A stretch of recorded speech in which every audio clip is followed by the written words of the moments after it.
184페이지요. 지구단위 계획.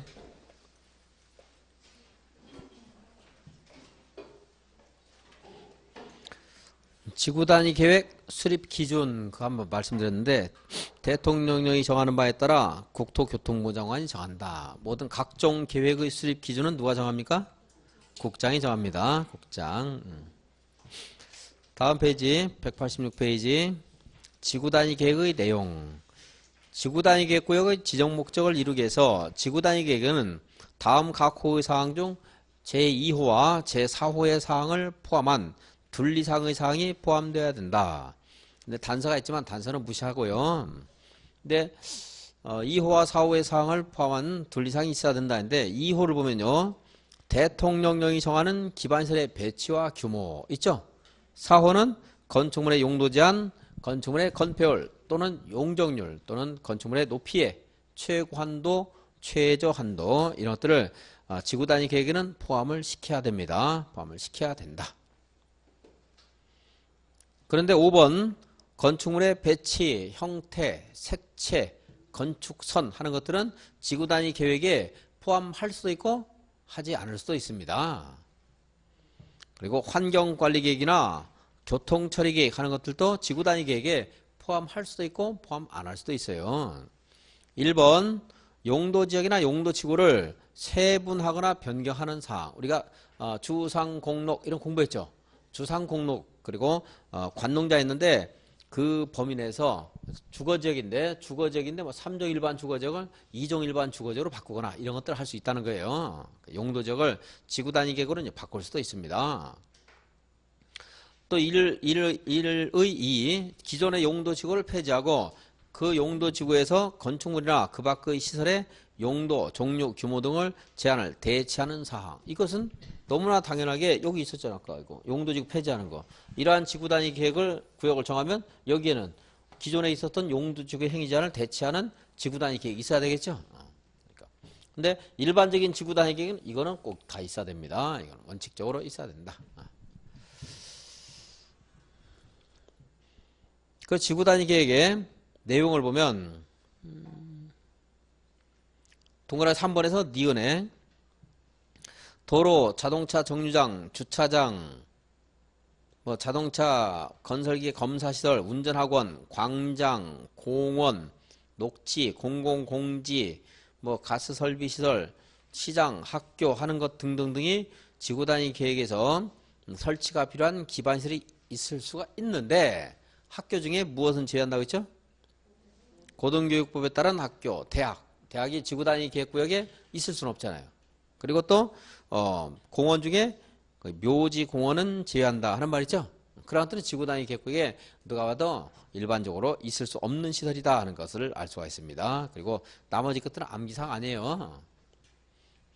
다음 중 지구단위 계획구역에 설치가 필요한 기반시설이 아닌 것은 하게 되면 혹시 묘지공원이나 대학이 있으면 그걸 찾으시면 된다는 거고요. 그리고 위에 다시 올라가면 2와 4를 포함한 둘 이상이 포함돼야 된다. 근데 문장 자체가 좀 잘못되어 있는데 2와 4를 포함해야 된다. 그러면 끝이에요, 사실은. 왜냐하면 2와 4를 포함하는 순간 둘 이상이라는 요건은 충족된 거니까. 전에 왜 그러냐면 2, 4, 7을 포함한 5개 이상이 포함돼야 된다. 이렇게 과거에 법이 된 적이 있었어요. 그러니까 3개만 가지고 안 되고 지구단위 계획에는 지구단위 계획구역을 정할 때는 신중하게 5가지 이상이 필요할 때 지정하라는 거예요. 그 5가지가 이제 2, 4, 7을 포함한 5가지 이런 게 있었는데, 그 법의 연역이 그러다 보니까 교통처리계획 같은 것들은 지금은 옛날에는요, 교통 상황이 좀 미흡하기 때문에 지구단위 계획구역 정하면 교통처리계획이 꼭 필요한 때가 있었어요. 옛날에, 아주 옛날에. 근데 지금은 교통 상황이 아주 원활한 곳도 지구단위 계획구역을 정할 수 있기 때문에 얘는 임의적인 사항이지 필수 사항이 아닙니다. 그러한 법률의 규정의 연역 때문에 새로 법을 자꾸 만들면서 2와 4를 포함한 몇 개 이상 하는 그 문장 구조를 그대로 유지하다 보니까 말도 안 되게 계속 써놓은 거예요, 지금. 그건 뭐 중요한 건 아니고요. 2번, 4번이 무엇인가는 기억할 수 있죠, 그래서. 교통처리 계획은 필수가 아닙니다. 임의적인 사항이에요. 그래서 5번, 7번 정도는 임의적인 사항에서 나중에 이제 아셔야 돼요. 비교하면서. 걔네들이 시험에서 나올 수가 있으니까, 지문 중에. 물론 2번, 4번을 정확히 알면 찾는 건 어렵지 않겠죠. 용, 건, 용이 기반시설. 근데 무엇은 아니죠? 묘지공원이나 대학 아니다 하는 것까지 이제 봤으면 됐습니다. 187페이지 지구단위 계획구역에서는 다음 각 법률의 규정을 대통령령이 정하는 범위에서 지구단위 계획으로 정하는 바에 따라 완화하여 적용할 수 있다 그랬습니다. 지구단위 계획으로 완화하여 적용할 수 있는 건 그 네모에 표시해 있죠. 76조 용도지역 용도지구에서의 건축물의 건축 제한 완화할 수 있습니다. 건폐율 완화할 수 있고 용적률 완화할 수 있고 조경, 공개, 공지, 대지와 도로의 관계나 건축물의 높이 제한, 부설 주차장 설치 이런 것들을 완화할 수 있는데 부설 주차장은요 100%까지 완화할 수도 있습니다. 근데 그 목적이 지구단위 계획구역 지정 목적이 한옥마을 조성 같은 차 없는 거리일 때 차량 진입 금지 구간을 설정하는 지구단위 계획구역 같은 것들 너무 아주 상식적으로 생각하시면 돼요. 왜 올라가지 마시고 한옥에 차량 같은 거 있기가 좀 곤란하죠, 실제. 그러니까 부설 주차장 필요가 없습니다. 그리고 제가 제안에 완화될 수 있는 것을 그냥 쭉 읽고 넘어왔는데 넘기지 말고 쭉 읽고 넘어왔는데 이미 공부한 것들이에요. 뭘 공부했죠? 여기 있죠. 용, 건, 용 이 공부했죠? 지구단위 계획으로 이걸 정할 수 있다는 거죠. 지구단위 계획으로 이걸 정할 수 있다는 것은 지금 현재 있는 제한과 달리 정할 수 있다는 말이죠. 여기에는 아까 말씀드렸죠. 제가 3종 일반 주거지역에 이러한 건축물이 있는데 그 지역을 정하면 지구단위 계획을 수립해줘야 된다. 지구단위 계획에는 이게 있어야 되고요. 그럼 저기에 있던 건폐율이 이걸로 달라질 수 있다는 거잖아요. 달라질 수 있다는 것은 강화될 수도 있고 완화될 수도 있다는 겁니다. 그러니까 지구단위 계획으로 완화할 수 있는 것은 혹시 시험에서 물어보면 이것만 가지고서도 70%는 찾을 수가 있는 거예요. 답을. 용, 건, 용이는 완화할 수 있죠. 건축물의 높이 그리고 건폐율, 용적률 그리고 건축물의 용도도 완화할 수 있죠. 아까 제가 주거개발진흥지구에 지정하게 되면 아파트 연립이 안 되는 용도 지역에도 아파트 연립 건축 가능하다 이런 말씀 드렸지만 물론 그냥 들으면 모르죠. 제가 설명드리니까 무슨 말인가 좀 알 수 있어야 되겠죠. 이제. 지금 이해 못하면 또 3월 달에 또 이해하시고. 그래서 건축물의 용도 지역에서의 또는 용도지구 폐지하고 행위제한 대체하는 것도 있잖아요. 그러니까 용도지역, 용도지구에서의 건축물의 용도를 완화할 수 있고 건폐율도 완화할 수 있고 용적률을 완화할 수 있습니다. 건폐율은요. 완화 범위가 현재 허용되는 것의 150%까지 완화할 수 있습니다. 용적률은 현재 허용되는 것의 200%까지 완화할 수가 있습니다. 이가 더 많아지겠죠? 이보다. 현재 건폐율이 현재 50%예요. 얼마까지 완화할 수 있어요? 75까지 완화할 수 있죠? 이것의 150%니까 여기보다 50% 올려줄 수 있다는 거죠? 그러니까 50%니까 50%에 50%니까 25%포인트 75% 이렇게 완화할 수 있는 거죠. 현재 용적률이 만약에 150이다. 그러면 얘는 2배까지 완화할 수 있죠? 그러니까 300% 이렇게 완화할 수 있다는 겁니다. 완화 정도가. 건폐율은 150, 용적률은 200 이렇게 말할 수 있고. 이거 말고도 조경이라든가 공개공지나 도로와 대지에 관계하는 것들이 있는데 그것까지 하다 보면 뒤섞여서 기억이 안 납니다. 그러니까 걔는 안 하겠습니다. 용건용이는 알 수 있죠. 또 뭐? 부설주차장까지. 용건용이 부설주차장 완화될 수 있다. 그래서 혹시 나오게 되면 이제 만약에 조경이라든가 공개공지, 대지와 도로 같은 것들이 하나 섞일 수 있겠죠, 이제. 그래도 어디서 찾으면 돼요. 그럼 확률이 높죠, 이제. 다 외우면요, 확률이 더 떨어지고. 건축법을 본 다음에 뭐 보더라도 별로 여기는 더 강조를 안 하겠습니다. 자, 188페이지. 지구단위 계획구역에서 건폐율의 완화 규정하는데 이건 좀 양이 많고 설명할 게 많으니까 좀 이따 하고 189페이지 먼저 보시면 3번 주차장 설치 기준의 완화. 지구단위 계획구역의 지정 목적이 다음 각 호의 어느 하나에 해당할 때는 지구단위 계획으로 주차장법 규정에 따른 주차장 설치 의무를 얼마까지? 100%까지 완화해 적용할 수 있다. 한옥마을을 보존하고자 하는 경우, 차 없는 거리를 조성하고자 하는 경우, 또는 차 없는 거리를 조성하거나 보행자 전용 도로를 지정하는 경우, 차량 출입을 금지하는 경우, 다 같은 말 아니겠습니까? 좀 상황이 똑같지는 않겠지만 어쨌든 차가 다니기 곤란한 곳을 지정할 때는 부설 주차장도 있을 필요가 없겠죠. 부설 주차장 설치 의무를 100%까지 완화할 수 있다. 그러니까 한옥마을 보존하거나 차 없는 거리를 조성하고자 하는 경우 뭐 보행자 전용 도로를 지정하거나 하는 것들 다 같은 내용으로 생각하시면 되겠습니다. 여러분들. 이게 주차장 설치 기준의 완화 정도고요.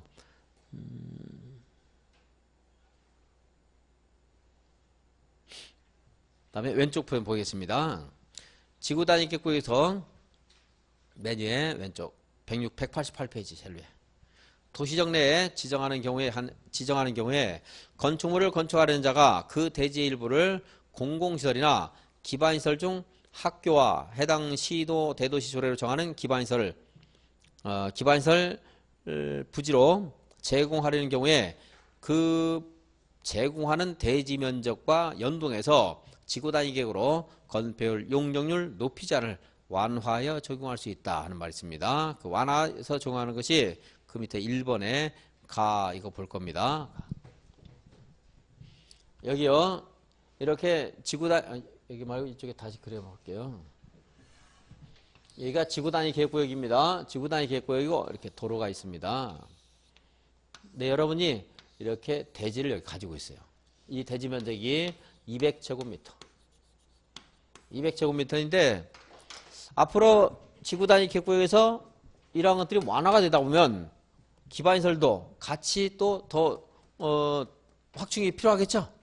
도로 더 넓어져야 돼, 도로가. 그래서 이렇게 도로를 설치할 수 있도록 해서 이 대지를요, 이만큼을 40제곱미터를 공공시설 부지로 제공을 했어요, 내가. 그러면은 이 제공한 것에서 무슨 혜택을 주지 않으면 제공 하나만 하죠. 혜택을 주겠죠, 물론. 그 혜택을 줄 수 있는 것이 뭐 지자체나 국가가 줄 수 있는 것은 땅을 줄 수는 없고, 땅을 주는 경우도 있어요. 다른 대체 토지를 줄 수 있겠지만 건폐율, 용적률 완화시켜주면 되잖아요. 그죠? 그럼 토지 가치가 놀아나니까. 그래서 자, 요 완화되는 건폐율 보겠습니다. 이거 지금 우리가 3종 일반 주거지역으로 봤기 때문에 그걸로 계속 할게요. 그러니까 3종 일반 주거지역으로 가져가겠습니다. 그러면은 여기가 본래 50%가 허용되는 건폐율이었습니다. 이거 곱하기 1 더하기 원래 대지 면적 얼마요? 200. 내가 공공시설 부지로 제공한 면적이 얼마입니까? 40. 그러면 200분의 40.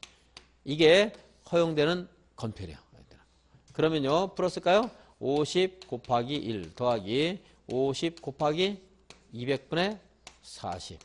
여기 50은 본래 있던 거고 자기가 가진 거. 이게 그거 본래 자기가 가진 거예요. 이만큼 늘어난다는 거예요, 사실. 이만큼 약분해 볼까요? 얼마야? 10. 그럼 이 사람은 얼마가 가능해요? 60%라는 건폐율을 적용받을 수 있는 겁니다. 60%. 이렇게 되고 용적률을 한번요. 용적률은 좀 더 많이 늘어나요. 용적률. 용적률은 여기가 3종 일반 주거지 얼마였죠? 그러니까 300. 그다음에 더하기 그래서 1.5 곱하기 원래 대지 면적이 얼마였죠? 원래 대지 면적 200. 제공한 면적은 40. 그런데 분모에서 40을 또 빼줘요. 여기서. 그럼 여기서 40을 빼줬으니까 얘보다 숫자가 더 커지겠죠? 커지죠? 40 빼줬으니까. 분모가 숫자가 작으니까. 그리고 1.5로 곱했어요. 커지죠? 그리고 이제 허용되는 용적률 300. 이렇게 하면 돼요. 그러면은 얘는 50 곱하기 200분의 40을 했지만 얘는 300원 본래 여기 있고 그대로. 있죠? 그리고 여기가 이만큼 늘어나는 겁니다. 이만큼 늘어나는데 여기에다가도 1.5도 곱해줬죠? 그리고 분모에서 제공한 면적을 또 뺐죠? 그러니까 얘는 더 많이 늘어나요. 계산 한번 해볼까요? 160분의 비리파이 해볼까? 4분의 1이네요. 그렇죠? 그럼 이거 얼마예요? 75인가? 약분하면 75. 1.5 곱하기 75. 이만큼 늘어나죠.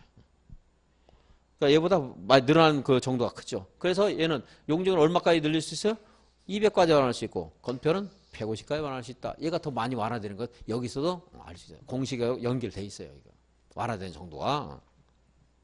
근데 얘하고 얘를 법에서 공식을 왜 이렇게 헷갈리게 해놨는지 모르겠어요. 여기를 50을 주고 곱하기 이 본래 허용되는 게 이 안에 들어갔으면 얘도 이 300을 이 안에 집어넣어줘야지. 똑같이 하려고 그러면. 그럼 이렇게 해줘야 돼요. 300 곱하기 1 더하기 1.5 분의 400, 200이었죠? 200분의 40. 이건 혜택 주기에서 사실 뺀 건 불가피하다고 치죠. 이렇게 해주면 되잖아. 이렇게. 여기다 곱할 필요가 없지. 그럼 얘하고 얘가 공식이 그래도 좀 이렇게 뭐가 일치가 될 수 있는데, 더 많아지는구나. 얘는 50, 300 있고 200분의 40인데 200에서 40을 빼준 다음에 여기다 1점을 또 곱해주잖아요. 안 곱했는데. 그러니까 더 많이 들어가는구나. 이렇게 할 수 있는데, 얘는 공식을 여기 1 더하기 200분의 40 해놓고 왜 여기 1은 여기다 밖에 빼놨는지, 안에도 300 있는데 했는지 모르겠어요. 수학을 잘 모르는 사람이 했는 것 같아요. 법을 만들 때. 그러니까 이렇게 공부하기가 똑같이 이렇게 알려줘도 헷갈리는데, 가에 보면은 해당 용도 지역에 적용되는 건폐율 곱하기 대괄호 해놓고 1 더하기 공공시설 등의 부지로 제공하는 면적. 괄호는 보실 필요 없어요. 내가 40을 줬는데 지자체로부터 20을 받았어요. 대치 토지를. 그럼 그건 다시 감해서 20밖에 안 준 거겠죠? 그거 하라는 건데 나중에 보시면 됩니다. 혹시 시험에서 그런 거 나올지 모르니까 나중에 보면 돼요. 내가 제공하는 면적 40 나누기 원래 면적 200 하는 거예요. 그러니까 200분의 40이죠. 간단히 하면. 괄호 있는 거 빼면. 괄호는 내가 제공받는 면적이에요. 나중에 보셔도 되고. 근데 봐도 어려우니까 아까 칠판에 쓴 공식을 가지고 이해를 하시면 됩니다. 나중에 이제 읽다 보면 알 수 있어요. 근데 완화되는 용적률은 왜 이렇게 나는지 용적률 곱하기 1 더하기 이런 식으로 해주면 좋은데 용적률을 밖으로 빼놓고 더하기 1.5 곱하기 400 마이너스 200 마이너스 40분의 40 곱하기 용적률 거기를 다시 여기다 또 곱해놨어요. 그러니까 이렇게 헷갈리게 되죠. 공식이. 두 개가. 둘 다 나올 가능성이 높으면 둘 다 해야 돼요. 근데 둘 다 나올 가능성이 희박한데 비슷하다 이러면 뭘 해야 돼요? 하나만 해야 되면. 쉬운 걸 해야 되고 어려운 걸 해야 돼요. 쉬운 걸 해야 되죠? 어려운 걸 열심히 해가지고 쉬운 것들을 더 쉽게 만들어야 돼요? 기분 학상? 아니요. 어려운 거 버리고 쉬운 건. 근데 시험에서 나오는 것도 건표율이 조금 더 나와요. 출제위원들도 양심이 있는지 용적률을 잘 물어보고 건표율을 물어봐요. 건표율. 개인적으로 용적률 계산하는 법 물어보실 분은 물어보시는데 질문을 하세요. 여러분들 이제 공부하다 보면 문제집에 있거든요. 이게 이제 문제에 분명히 있어요. 근데 문제 제가 혼자 풀지 말라 이렇게 말씀드려도 이제 혼자 푸시는 분이 있는데 그분들 물어보시면은 풀어는 드리는데 근데 이제 안 봤으면 좋겠습니다. 권고사항 권고. 근데 그거 보면은 점수가 절대 안 올라가요. 그거 봐가지고 이게 나오지도 않고 잘 뭐 나온다고 해도 못 풀어요 또. 뭐하러 그렇게 하는지 모르겠습니다. 완화될 수 있는 높이는 볼 수 있어요. 왜냐하면 건폐율 완화되는하고 똑같으니까. 안 물어봐 잘 높이는. 그런데 쉬우니까 하는 거예요. 똑같으니까 앞에 거하고. 부담이 안 되거든요. 그래서 가능성이 별로 없어도 너무 쉬우면 하는 거고요. 가능성이 높아도 너무 어려우면 안 하는 거예요. 근데 이제 아주 높다 이런 건 어려워도 꼼꼼해야 돼요. 어쩔 수 없이 이제. 그거 극복 못하면 안 되니까 합격을. 해마다 나온다. 이런 건 뭐 어떻게든 해야 돼요. 매수 청구 같은 것들은 양이 많고 어렵지만 해마다 나오기 때문에 꼼꼼히 하는 거고. 여기서 공식은 어쩌다 한번 나오기 때문에 쉬운 것만 건표를 봐요. 용적 그 높이 한번 봐볼까요? 건축법 60조가 이제 가로구역 높이인데요. 가로구역별로 특광 별별 시장 군수가 높이를 획일적으로 제한할 수가 있습니다. 그 높이 곱하기 괄호 안에 1 더하기 원래 대지 면적분에 제공하는 면적. 똑같죠? 똑같으니까 건표율하고 똑같기 때문에 보는 거예요. 볼 수도 있어요. 이런 것들은. 거의 안 나오지만 혹시 뭐 100년에 한 번 나와도 봐도 돼요. 이런 것들. 왜냐면 똑같으니까 건표율을 해야 되니까 어차피. 용적률은 너무 어려우니까 이제 안 하고요. 자, 건폐율 다시 보면 해당 용도 지역에 적용되는 건폐율 A가 있다면 A 곱하기 일단 1 확보해야 되겠죠. 원래 용적 건폐율 더하기 이제 어느 만큼 늘어나요? 내가 제공한 면적 비율만큼 늘어난다. 생각하시면 돼요. 200분의 40. 그런데 만약에 지자체에서 공공시설 부지를 제공한 자에게 용도 폐지되는 공공시설을 무상으로 양수받으면 양수받은 부지 면적을 뺀다. 이것은 너무 당연하겠죠? 내가 40을 줬는데 지자체로부터 20을 받았대요. 그럼 얼마 준 거예요? 20 준 거죠? 이렇게.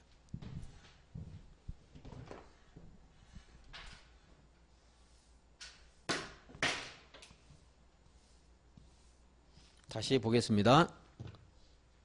건폐율 200제곱미터를 가졌는데요. 40제곱미터를 내놨어요. 몇 퍼센트 내놨죠? 몇 퍼센트 내가 내놨어요? 200에서 40이면 몇 %예요? 그러면 어렵죠? 쉽게 할게요. 100제곱미터를 가지고 있었는데 20제곱미터를 내놨어요. 몇 퍼센트 내놨어요? 아시네요. 자, 좀 어렵게 할게요. 200인데 40을 내놨어요. 얼마 내놨어요? 20% 내놨죠? 20% 내놨습니다. 그러면은 자 50%가 있을 때요. 이것의 20%는 10%포인트예요. 여기다 20을 그냥 더해주면 안 돼요. 그죠? 이 50%에 20%니까 이거 곱하기 0.2 하면 10%포인트가 나오죠. 그럼 본래 있었던 50에 더해주면 돼요.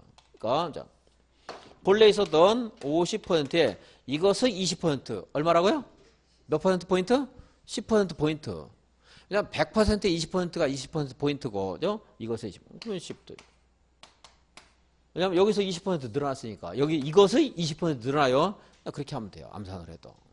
여기서 내가 희생한 것만큼 돼요. 근데 용적률을 혹시 물어보면 이것보다는 훨씬 많아지겠죠? 이거보다 많아져요. 20% 아까 여기 용적률이 만약 300이다 그러면 아까 계산했지만 1.5 곱하기 75였죠? 그냥 단순히 20% 늘으면 60%포인트 늘어서 360인데 이거 아니고 이 건폐율점 이게 아니고 이거보다 훨씬 더 많은 숫자가 늘어나요.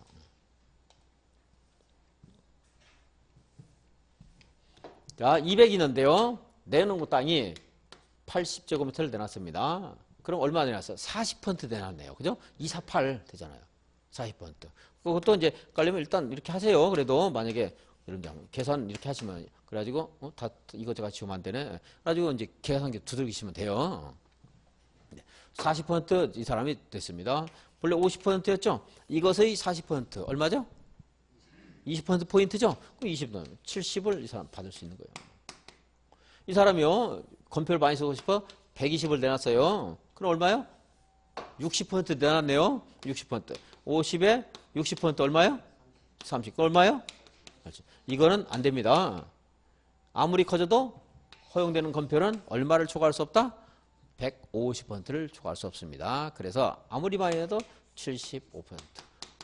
용적률도 아까 300이었었죠? 이것도 아무리 많이 내놔도 600% 여기까지밖에 안 돼요.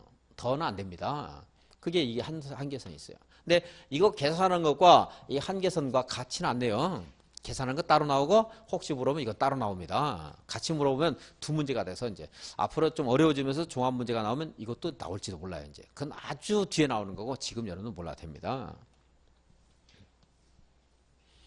그래서 건폐율 완화되는 거 한번 봤습니다. 그 공식이 이제 어려운 나중에 또 자꾸 보면서 확인하도록 하고 여기서 여러분들은 이 정도 정리하시면 돼요. 건폐율 늘어나는 것은 내가 희생한 면적 비율만큼 늘어난다. 그렇게 한번 생각하시면 내 땅을 40% 내놨으면 건폐율도 40% 늘어나고 내 땅을 50% 내놨으면 건폐율도 50% 늘어나고 그렇게 생각하시면 됩니다.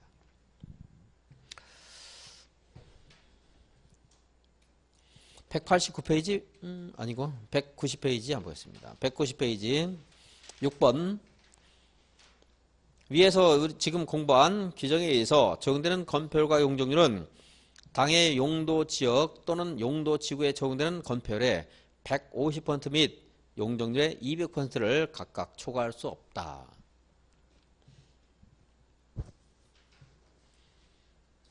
그 밑에 이제 도시적 외의 지역도 있는데 그것도 똑같습니다. 어차피 150, 200이에요. 근데 도시적과 도시적 외의 지역은 표현이 좀 다른데 도시적에서는 150을 초과할 수 없다 이러면서 도시적 외의 지역에서는 150까지 완화할 수 있다 이런 말 쓰고 있는데 도시적 외에서는 꼭 공공시설 부지하고 연계해서 하지 않고 그냥 완화할 수가 있어요. 그래서 완화할 수 있다 그러고 도시적은 아까 공식이 있었죠.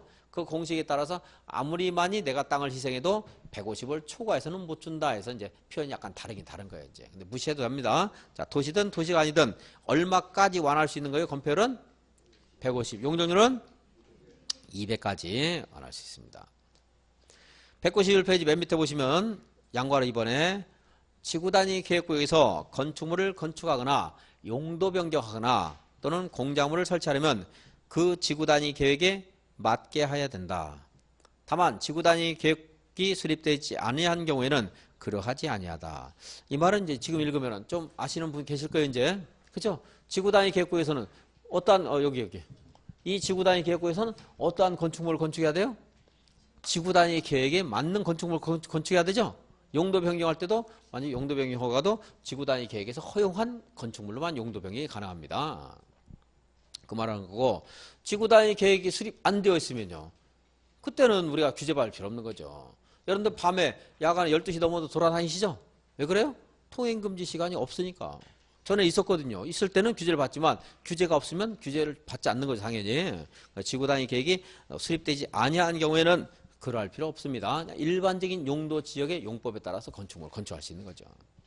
그래서 지구단위 계획구역을 정해주면 지구단위 계획을 수립을 해야 되는 겁니다. 위로 올라가면요. 아니, 위로, 다음 페이지 말고. 위로 올라가면 191페이지 위로 올라가면 지구단위 계획구역의 지정에 관한 도시군 관리계 결정 고시로부터 몇 년이요? 3년 내에 지구단위 계획 관련된 지구단위 계획이 결정 고시되지 아니하면 3년 되는 날의 다음 날에 지구단위 계획구역의 지정에 관한 도시군 관리계 결정은 효력을 잃는다. 그리고 이제 우리 주민들이 입안 제한한 것 관련해서 또 공사 착수에 대한 지구단위 계획구역 지정 효력 상실이 있는데 그 내용은 나중에 이제 주택법 공부하고 나서 관련된 게 있어서 그때 가서 한번 말씀드리겠습니다.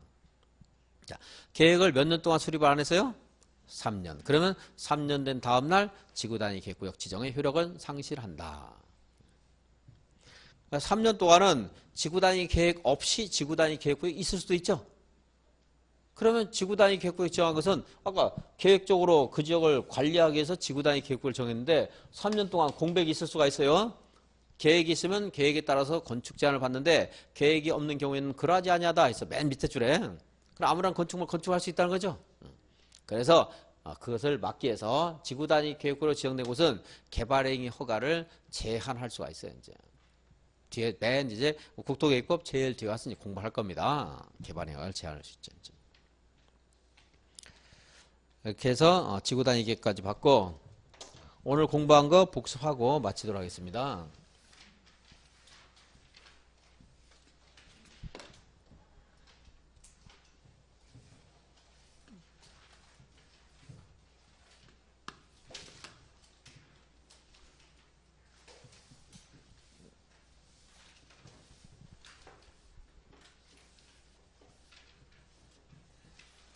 복습을 그날 하는 게 제일 좋은데 안 하시는 분이 있어서 강제로 복습을 한번 하고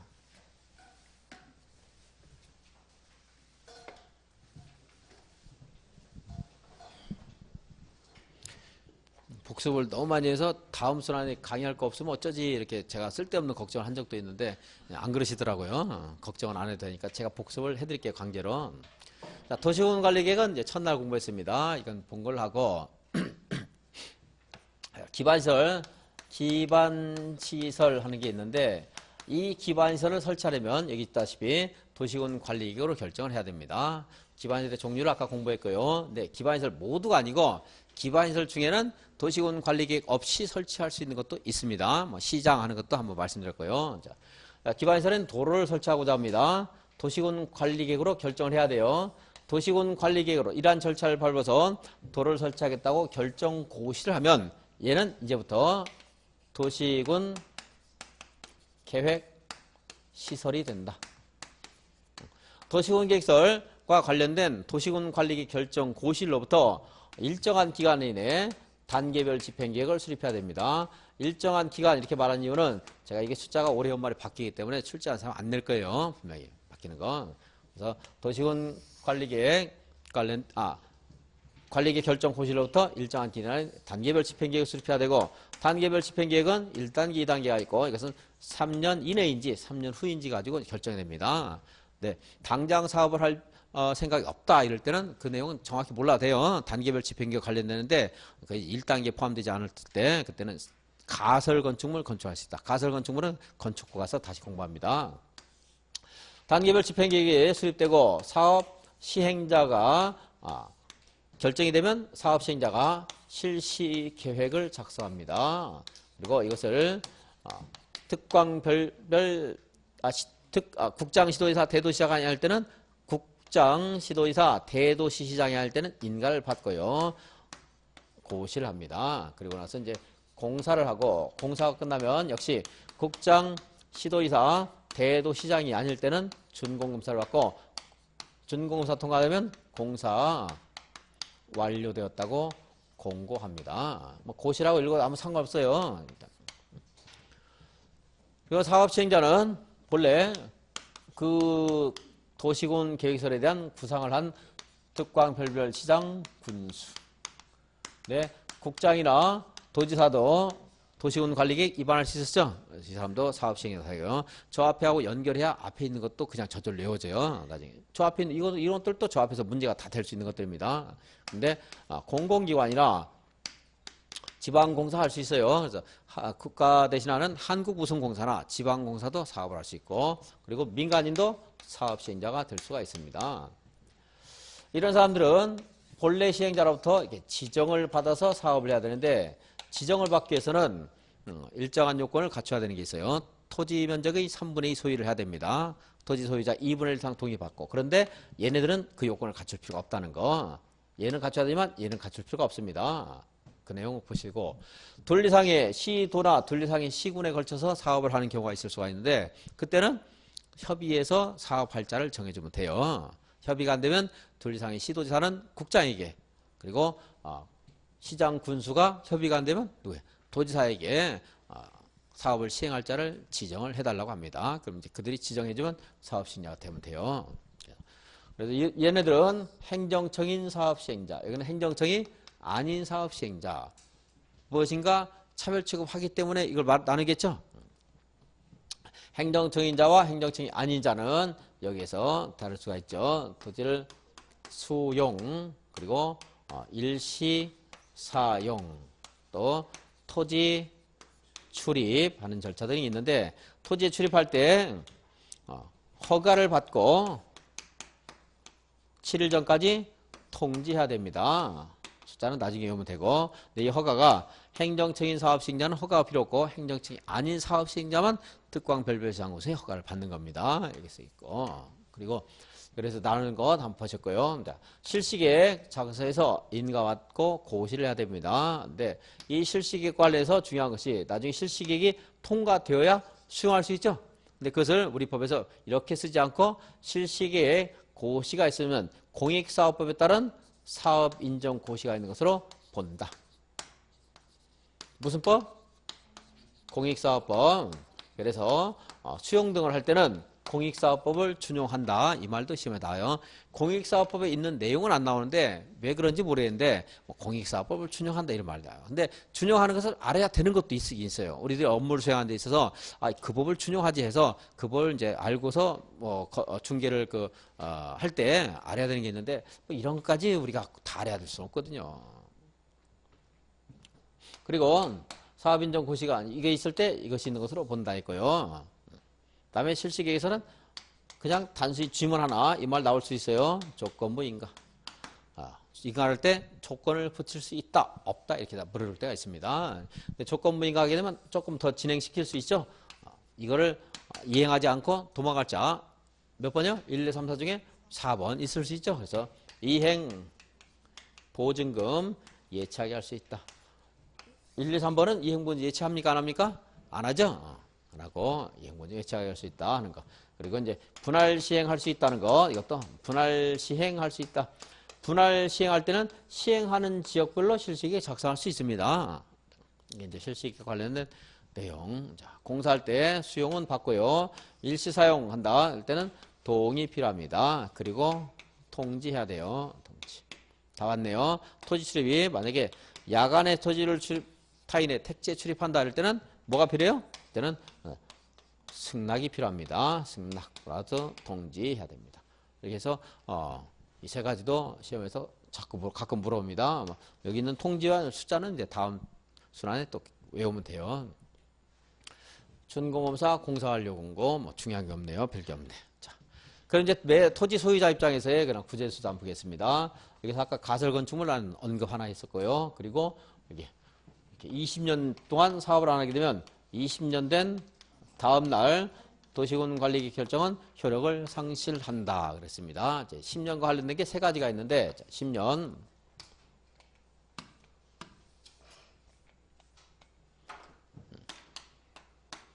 10년이 지나면 지목이 대인 토지 소유자는 이것을 매수해달라고 청구할 수 있다.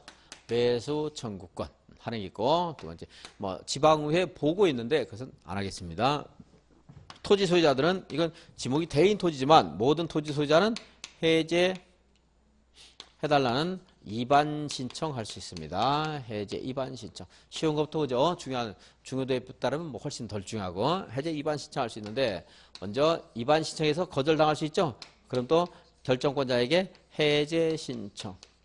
또 거절당하면 국장에게 해제 심사 청구할 수 있습니다. 해제 심사. 이렇게 세 단계 있다는 것 정도 보시고, 자, 이제 더 중요한 매수 청구권 누구한테 하죠? 특별시장부터 군수까지 합니다. 만약에 시행자가 결정됐으면 시행자에게 합니다. 여기서 뭐 또 더 나가는 게 있는데 이것만 정확히 하시면은 그거는 모르셔도 별로 상관없습니다. 자, 이렇게 매수 청구 받은 자는 매수 여부를 6개월 이내 결정해서 하겠다 하지 않겠다 통지를 해줘야 됩니다. 통지를 하면 매수하기로 결정했으면 몇 년요? 2년 이내에 매수를 해야 됩니다. 2년 이내에 매수를 해야 되고, 매수할 때는 현금을 지급하는 게 원칙입니다. 만약에 지자체가 매수 의무자할 때는 채권을 발행할 수 있는데 지멋대로 발행하는 게 아니고 토지 소유자가 원할 때라든가 부재부동산이나 비업무용 토지에 대해서는 이것은 3천만 원 초과할 때만 3천만 원 초과하는 금액만 발행할 수 있습니다. 상환 기간은 10년 이내야 돼요. 10년 이내. 매수를 거절하거나 2년 지날 때까지 매수를 하지 않게 되면 이때는 여기 3천만 원 하는 것과 비슷한 발음 3층 이하에 여기는 3층 이하에 단독주택 1종건생, 2종건생 그리고 공작물 설치할 수 있습니다. 뭐 노래 연습장 등등은 몇 가지는 안 되는 게 있어요. 설치 못하는 거. 이게 매수 청구권 하는 것이고요.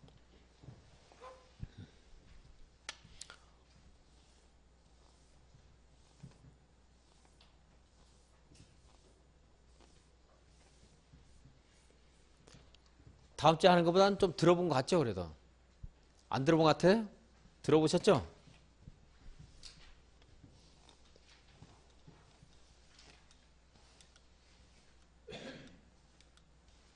지구단위 계획.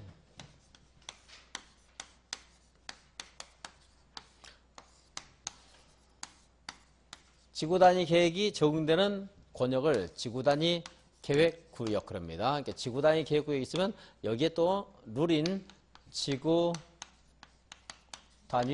계획이 당연히 있어야 됩니다. 지구단위 계획구역은 도시군계획 수립 대상지역의 일부에 대해서 적용할 수 있습니다. 일부. 그리고 지구단위 계획구역과 지구단위 계획은 다들 도시군 관리 계획으로 결정하는 겁니다.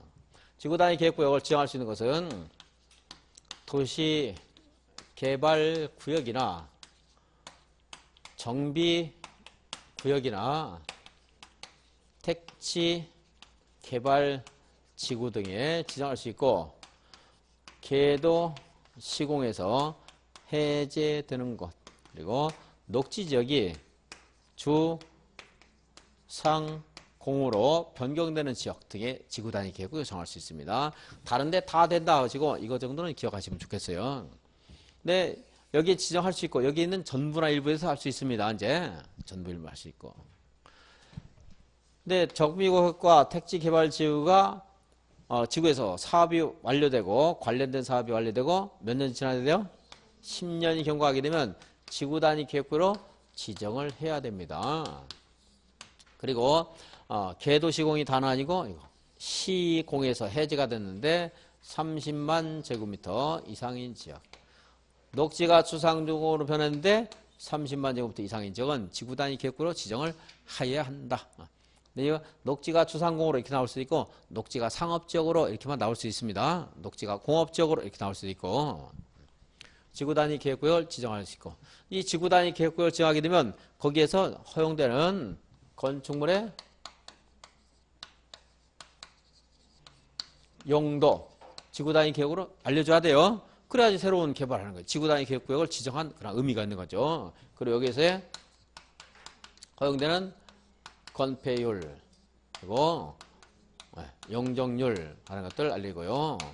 높이의 최고 한도, 최저 한도도 알려줘야 됩니다.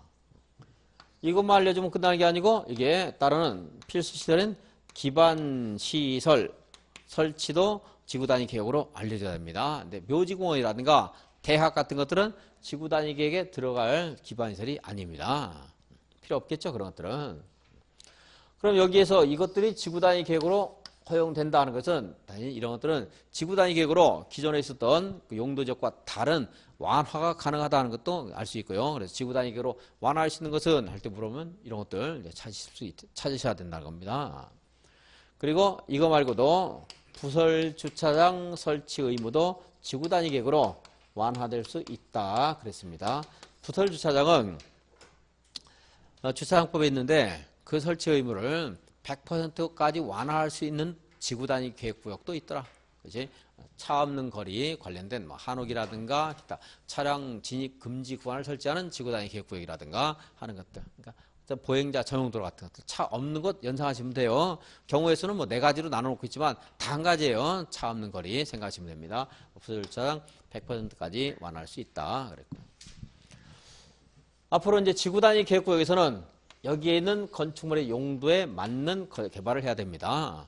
기존에 여기가 뭐 전용 주거지역이다 하더라도 지구 단위 계획으로 거의 뭐 일종 일반 주거지역이다. 아파트 안 되죠? 일종 일반 주거지역. 근데 거기에 지구 단위 계획으로 일종 아파트도 건축할 수 있도록 하면 그것에 따라서 건축할 수 있어요. 또 못하게 하면 못하는 거예요. 만약에 일반 주거지역이다. 근데 뭐 2종 근린생활시설이 가능한데 뭐 세탁소, 목욕장, 이건 일종이네.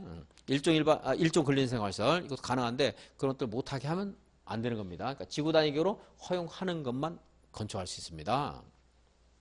용도 변경도 지구 단위 계획에서 허용하는 건축물로만 용도 변경해야 돼요. 그러한 제한을 받게 되고 건폐율하는 것은 완화될 수 있는데 완화되더라도 현재 허용되는 용도 지역상의 용도 지역 용도 지구상의 건폐율을 얼마까지? 150%까지 완화할 수 있고 용적률은 현재 허용되는 용도 지역이나 용도 지구의 건폐율의 200%까지 완화할 수 있다. 그리고 이제 그 계산법 구체적인 계산법은 이렇게 만약에 이제 여기가 대지 면적이 200제곱미터다 이런데 60제곱미터를 이렇게 내가 공공시설 부지로 제공을 했습니다. 그러면은 건폐율 용적률은 너무 복잡하고 건폐율 현재 50%라면 건폐율은 있어요. 근데 공식 계산하지 말고 공식 하면 괜히 어려워요. 하지 말고 여기다 그냥 곱하기 어떻게 해요? 200분의 60 이렇게 해서 계산하면 되죠? 숫자를 괜히 어렵게 했나? 될 수 있겠는데? 얼마 들어요? 15 15만큼 어디다 하면 돼요? 본래 50에다 더해주면 되죠? 이 사람은 얼마까지 건폐율을 사용할 수 있어요? 65%. 알죠? 75보다는 아래죠? 그러니까 가능하겠네요. 65%. 맞네? 이거 얼마 늘어났어요? 200에서 60이니까 30% 늘어났죠? 요게 30. 그러니까 두 가지 다 하면 어려우니까 그냥 더 쉬운 정확하게 하나만 명확하게 어떻게 하면 돼요? 본래 허용되는 건폐율이 옷이 A다. 그러면 A 곱하기 어떻게 하면 돼요? 그대로 본래 대지 면적 200 분의 제공한 면적. 혹시 여기에서 이만큼 공공시설 용도 폐지되는 공공시설 부지를 여기서 뭐 10제곱미터만큼 너무 짠가? 30제곱미터를 이렇게 내가 이제 받았습니다. 그러면 어떻게 하면 돼요? 60에서 30 빼주면 되는 거예요. 순수하게 내가 내놓은 면적만큼 내가 가산될 수 있습니다. 그럼 됐죠. 그러니까 이거 있다 하더라도 혹시 요즘에는 이런 것들 같이 내는 경우가 있는데 건폐율 계산할 때 만약 이렇게 나오면 찾을 수 있겠죠. 내가 순수하게 내놓은 것만큼 내가 혜택을 받는다. 이렇게. 그냥 공식을 무작정 외우면은 나중에 헷갈려요. 그래서 제가 말씀 풀어가지고 얘기할 때 한 번씩 들으려고 노력은 하셔야 됩니다. 그래도 안 되면 이제 공식 또 외우는 거고 이제. 그리고 그렇게 왔다 갔다 하면서 외워야 외워지지 그냥 무작정 요 건폐율 곱하기 1 더하기 대지 면적분의 뭐 제공하는 면적 마이너스 공공시설 부지 폐지됐을 때 용도 변경 제공받은 면적 이런 것들 해가지고는 기억이 잘 안 나요. 그래서 제가 말씀드린 어떠한 이치에 따라서 이 공식이 나왔는가 이걸 말씀드릴 때 듣고서 기억을 해주시면 되겠습니다. 이렇게까지 하면은 오늘 공부한 거 이제 복습이 되네요. 다음 주에 할 게 193페이지인데요. 이제 이게 여기까지 공부한 거예요. 여기까지 이제 용기지. 이거는 다음 시간에 이제 도시개발법 그리고 그 다음 시간에 도시정비법 하는데 지금 우리가 이렇게 규제를 받는 것도 공부했습니다. 용도 지역도 정해졌고 그러면 이렇게 여기가 3종 일반 주거지역이에요. 지구 단위 계획구로 이렇게 지정이 됐다고 치죠. 그럼 여기에서 이제 개발행위, 여기에서 개발행위 이런 것들은 이제 이런 제한을 받는다는 거고 이제 구체적인 개발을 할 때요. 3종 일반 주거 아까 뭐 단독 공동 된다고 했죠. 내가 여기다가 주택을 건설하고 싶어요. 공동주택. 그럼 공동주택 건축을 위한 개발행위 허가를 또 받아야 돼 이제. 물론 현재 허용되는 용도 지역에서 가능한 것만 해야 돼요. 만약 1종 일반 주거지역이다 그러면 아파트 건축허가 못 받겠죠. 그래서 허용되는 그런 건축행위에 대해서 특광 별별 시장 군색에 허가를 받고 개발 행위를 해야 됩니다. 개발 행위를 하다 보면 또 뭐가 문제가 돼요? 기반시설이 문제가 될 수 있거든요. 그러면 기반시설 설치와 관련해서 이것이 기반시설이 너무 부족한 지역이다 그러면 법이 허용할 때는 1종 일반 주거지역은 60% 그리고 200% 이렇게 건폐율 용적률이 있는데도 불구하고 이것을 제대로 못 받고 이거보다 깎아서 받는 경우도 있을 수가 있어요. 그러면 개발밀도 관리구역이다 이렇게 말해요. 또 하나 이대로 받긴 받는데 내가 개발 행위를 하다 보면 옆에 있는 도로 주차장이 부족할 수 있죠. 나 때문에. 그럼 내가 기반시설을 설치하는 비용을 내야 되는 것도 있대요. 그게 기반시설 부담 필통을 접었기 때문에 머릿속에 잘 안 들어갈 텐데 괜히 하는 거 아닌가 모르겠네. 무슨 구역 또? 개발 밀도 관리 구역.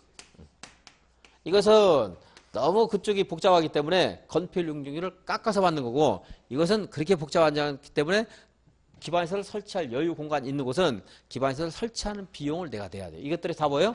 개발 행위와 관련된 거예요. 우리들. 개발 행위는 뭐죠? 땅을 이용하는 행위들. 가장 대표적인 게 뭐예요? 건축물 건축이겠죠. 그거 말고도 토지를 이용하는 행위들은 개발 행위를 할 때 허가를 받아야 되고요. 이 허가와 관련해서 이러한 제한을 또 받는 게 있어요. 용어는 아셔야 돼요. 개발밀도 관리구역, 기반시설 부담구역은 우리들이 이제 토지를 이용하는 것과 관련된 겁니다. 도시군 관리 계획이 아니에요. 개발밀도 관리구역을 지정할 때는 도시군 관리계획 결정 절차를 밟아야 된다. 그러면 안 돼요. 개발밀도 관리구역이나 기반시설 부담구역 정하는 절차는 따로 있습니다. 좀 감명이 저보다 좀 쉬워요. 그래서 개가 이제 여기까지 해서 3개 나오는 거예요. 개. 얘는 도시군 관리계획 아닙니다. 이거 뭐예요? 개발진흥지구, 이건 개발제한구역, 이것들은 도시군 관리계획이지만 여기서 본 개발밀도 관리구역은 도시군 관리계획 아니에요. 시험에서 물어봐요. 시험에서 간단하지만 다음 중 도시군 관리계획으로 결정해야 되는 것이 아닌 것은 일단 얘가 나와요. 얘가. 공부를 많이 해도 헷갈릴 수가 있어요. 지금 한번 전체적으로 한번 볼 필요가 있습니다. 기반시설 부담구역 나와도 도시군 관리가 아니에요. 아주 터무니없는 문제로 투기거래 분양가 상한제 적용 지역이라든가 이런 것들이 나오는 경우도 있어요. 그 주택법에 있거든요. 토지거래 허가제가 좀 단골이었는데 토지거래 허가 구역은 이제 우리 법에서 빠져나가기 때문에 걔가 지문에 나오지는 않을 겁니다. 이제 우리 법에 있는 걸 아느냐 모르냐 물어보기 때문에 우리 법 부동산 공부에서 공부하는 거 가지고 내지 전혀 엉뚱한 뭐 우리가 전혀 안 본 그런 용어는 안 돼요. 근데 토지거래 허가 구역은 어쨌든 우리는 이제 모르는 걸로 간주해야 돼요. 출제하는 사람이 부동산 공부에 없기 때문에 그래서 그건 안 될 겁니다. 그래서 여기까지 하면 이제 국토계획법 끝납니다. 다음 주에 이걸 하겠습니다. 오늘 여기까지 하고 수고하셨습니다.